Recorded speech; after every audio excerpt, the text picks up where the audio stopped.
Assalamualaikum warahmatullahi wabarakatuh.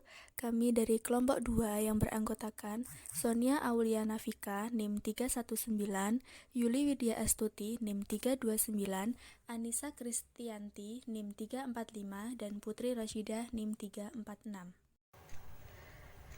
Yang pertama, pengertian bauran pemasaran retail.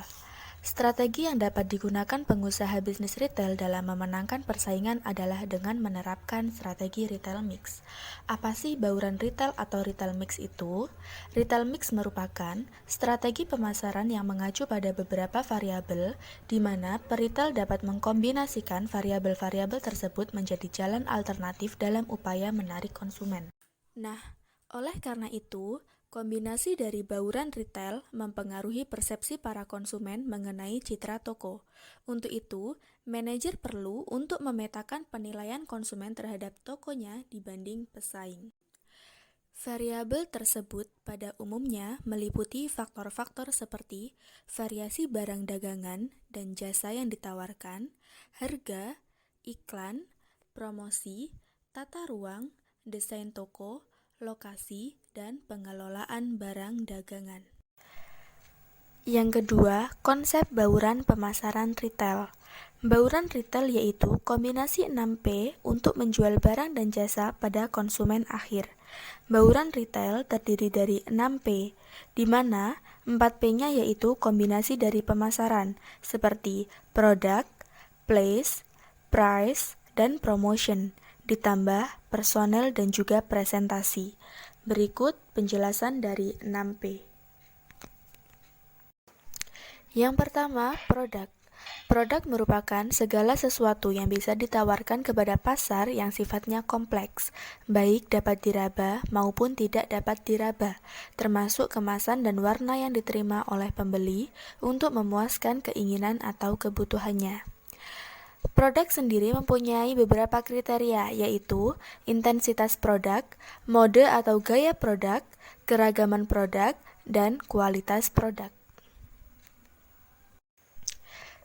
Selanjutnya yaitu place. Pemilihan lokasi yang baik merupakan keputusan yang penting dalam konsep bauran retail. Lokasi yang strategis dan mudah dicapai biasanya akan menjadi pilihan bagi konsumen dalam menentukan keinginan dan kebutuhannya. Karena semakin ramai lokasi yang dipilih, maka semakin besar pula kemungkinan untuk dikunjungi konsumen potensial. Selanjutnya, price. Harga merupakan salah satu faktor yang dipertimbangkan konsumen dalam menentukan keputusan pembeliannya. Harga yang lebih tinggi sering menunjukkan tingkat kualitas dan dapat membantu memperkuat citra prestisius para pengecer.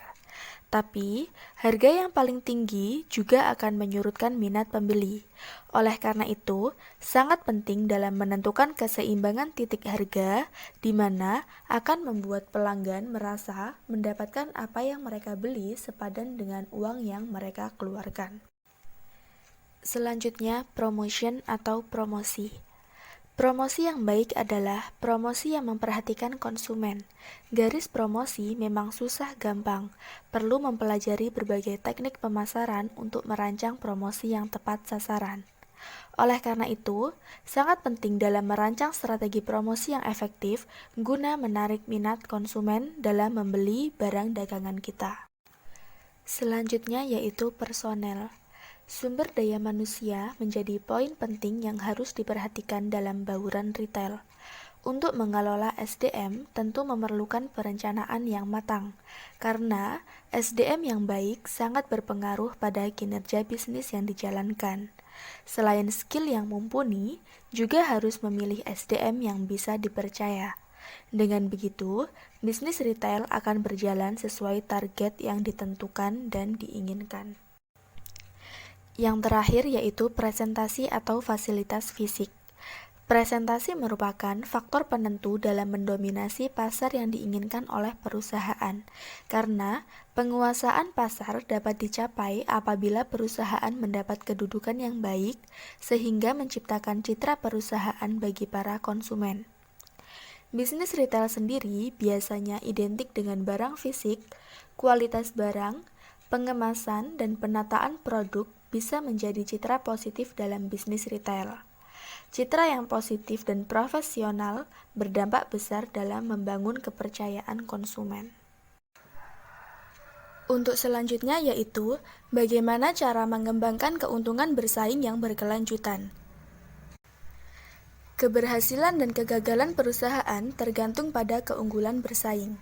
Untuk berdaya saing di lingkungan bisnis yang kompetitif, personel perusahaan harus memiliki kapabilitas unggulan. Apa sih kapabilitas unggulan itu? Kapabilitas unggulan adalah keterampilan yang diperlukan oleh perusahaan untuk memanfaatkan secara optimum sumber dayanya.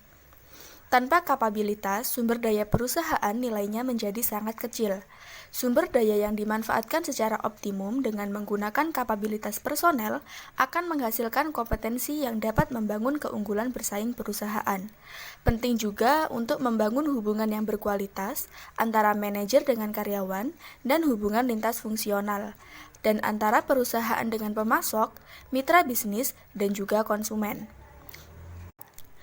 Oleh sebab itu, faktor yang benar-benar menjadikan suatu perusahaan berbeda dari perusahaan yang lain adalah terletak pada kemampuan sumber daya manusia dalam memanfaatkan pengetahuan.